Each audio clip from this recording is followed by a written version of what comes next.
Hi everyone, I'm Paulette Morrissey from Tulip Square, and this week's video is going to be a tutorial that goes along with one of our patterns.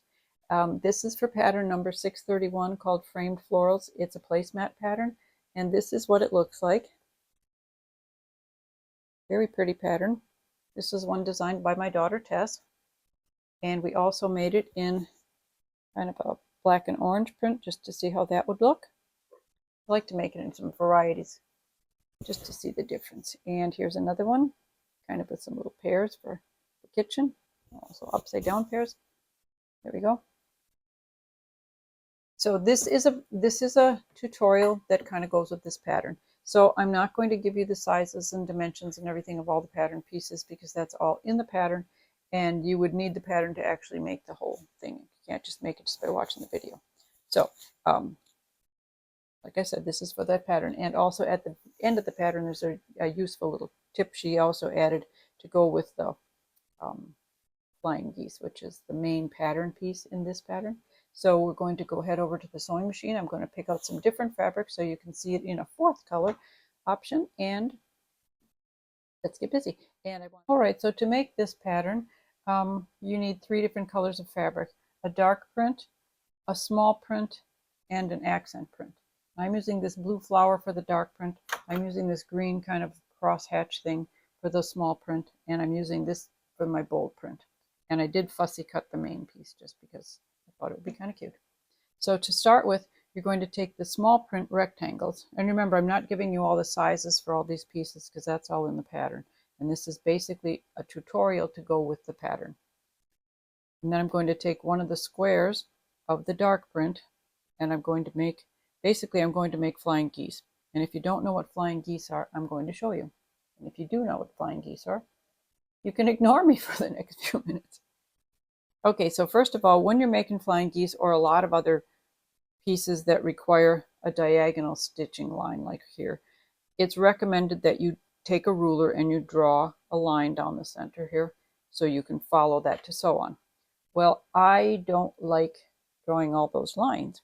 So what I've come up with is, if you look on my sewing machine right here, I've got this black thin vinyl tape stuck here.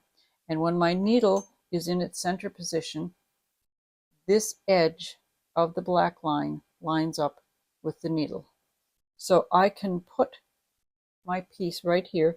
So if the corner, this corner right here, lines up with the needle, and this corner lines up with this end, let me see that right there, lines up with this end of this edge, on this edge here. If I keep that in line and I stitch, it would be as if I was sewing following a straight line that I drew. So I'm going to show you what I mean. I'm just going to keep this point. I'm not going to let it waver back and forth like this. It's got to stay right on this line.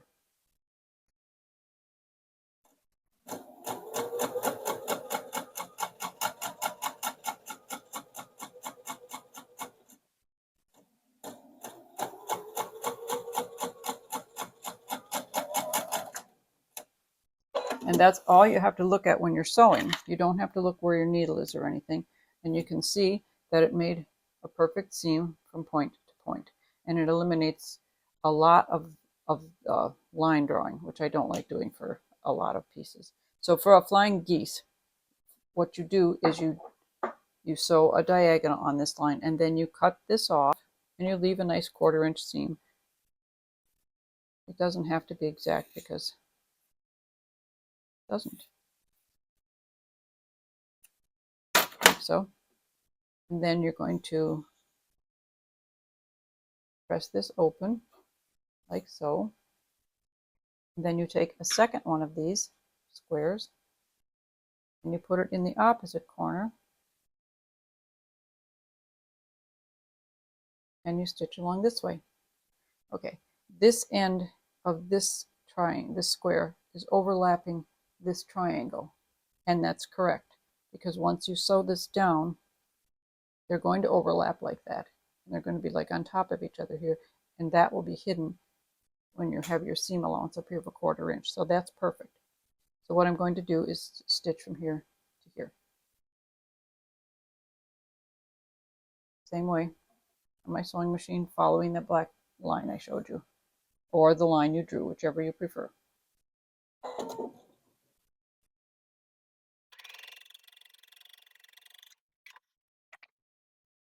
Also, I want to point out that when you're sewing things like this, where you're sewing from a point, it seems for me to work better if I'm sewing from this end that's on a whole edge, as opposed to starting it here where you're starting where two corners come together, because this, my machine likes to kind of just eat that and chunk it all down inside the machine.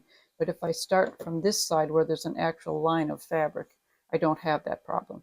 So just a little thing you might want to try if you're having trouble with your machine trying to eat your fabric. You have this, pretty simple. And that I'm pressing them towards the corners, and you can see that they overlap right here. And that will be, when you sew this piece together, that 1/4 inch will be hidden in a seam, and you'll have your next piece come to a perfect little point right here. So what I'm going to do is make 3 more of these.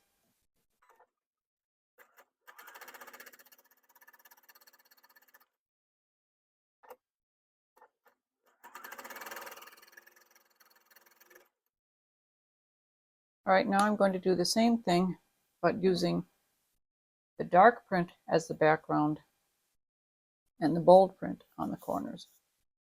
I'm going to do 2 of these this way.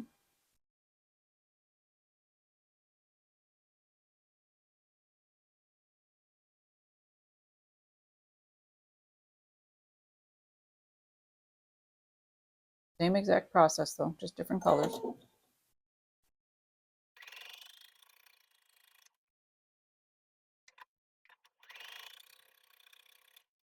Also, make sure whenever you're sewing anything on the diagonal like this, that you're careful not to stretch the fabric, because you're on the diagonal, it will have a tendency to stretch. It's easy to stretch it if you're not careful. So just let the sewing machine kind of guide it along and don't be pulling on it.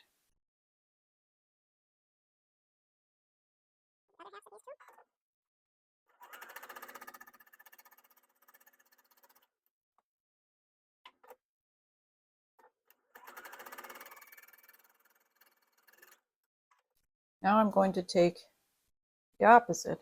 I'm going to take the bold rectangles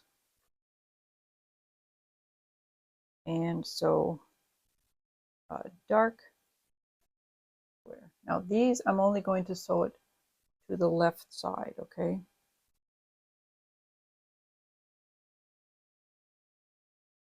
I'm going to take 2 of them and sew them just to the left side. Now the remaining 2 pieces like this, and the remaining 2 of these, and sew them to the opposite side.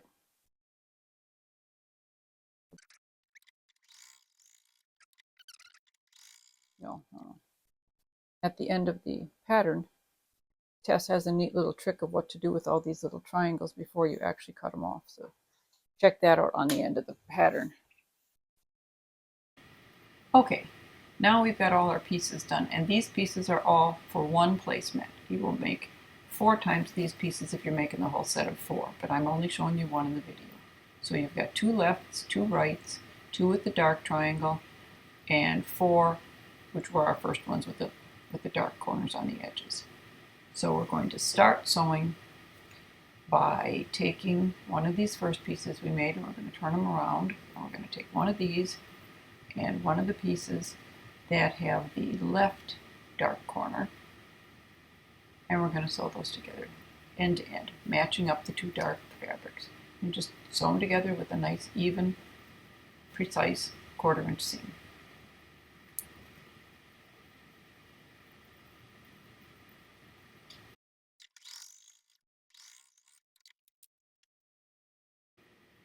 Okay, now I've got 2 of these pieces made, and the next thing I'm going to do is sew the accent piece with the triangle on the right side to the opposite end of both of these. Also just using a plain old 1/4 inch seam. So they're going to look like this. And just sew right down there. We're going to do that on both of these pieces next. Perfectly correct. Okay, so now you got that done. So we're going to set these aside for just a few minutes. And we're going to take our bold accent piece and we're going to sew these little short strips across two sides.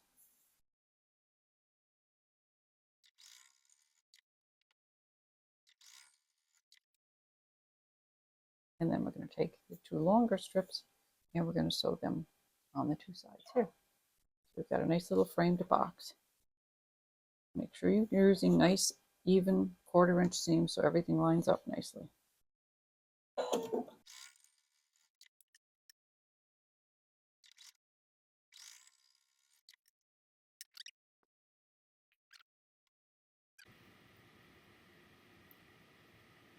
Okay, next we're going to take two of these with the green triangle on them and we're going to sew them on opposite sides of the block.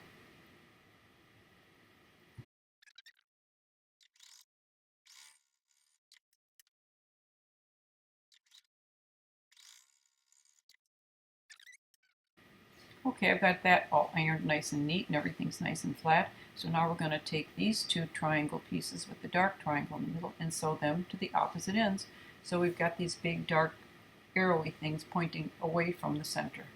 And you're going to sew the long solid line towards the center of each piece. So just like so, all towards the center, and don't put it like this because that won't work. So just sew these two down, both ends. 1/4 inch seams.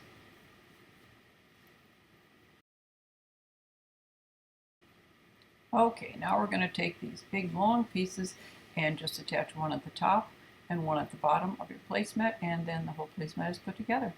So all you've got to do is make sure you line up your seams and make sure that the little intersections connect nicely and nestle together. So you get everything lined up and all of your little pieces look right once it's sewn.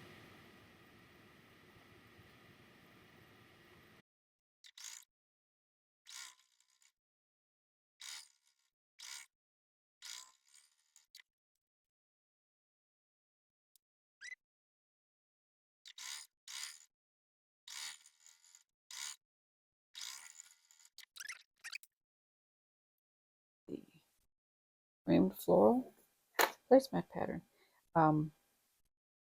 This needs is ready for quilting and binding and everything, and it's all done. And I wanted to mention that sometimes when I'm testing a pattern or making alterations to a pattern and just trying things out, and I only make one placemat instead of a whole set, one placemat by itself is a very handy thing. You can either use it for a big mat on the end of an end table or a nightstand or something to be a giant coaster. So when you set your beverages down, you don't have to worry about putting it on a coaster. You can also use it in the middle of a table in the kitchen or a small table somewhere just for a little accent piece. It could also be a nice big pillow. So don't think whenever you make placemats you have to make 4 of them. You can make just one. So that is the end of that, and I'm going to show you a couple of different variations we made on it.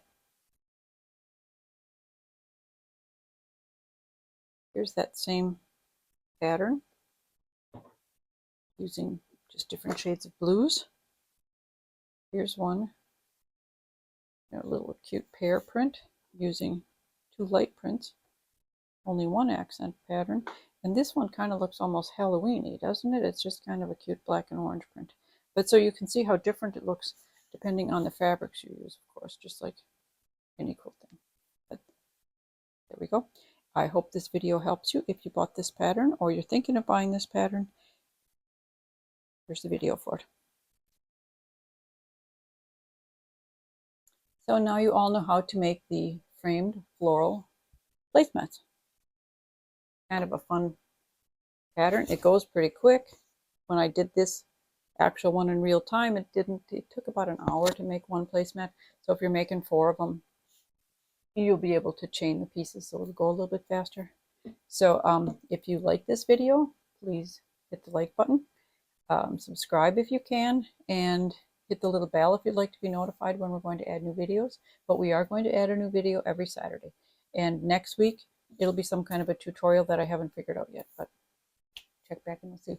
And one other thing I wanted to mention. I recently made some little pincushion people. This is one of them. These are little pincushion dolls. And I actually made them as gifts for some family members. And here's another one. I'm trying to grab her without choking her. Here's another one. So I'm considering making a little video series on these. They take a little longer than I would put in one video, but I might make it into like a 3 or 4 video series. So if you're interested in me making a video of that, let me know. It would be a free video, and I'd give you all the supplies you'd need and everything. So if you're interested in me making a video of that kind of a thing, let me know, and I will get started on that pretty quick too. All right. So everybody, have a good day. Have some fun sewing, and I'll see you next time. Bye-bye.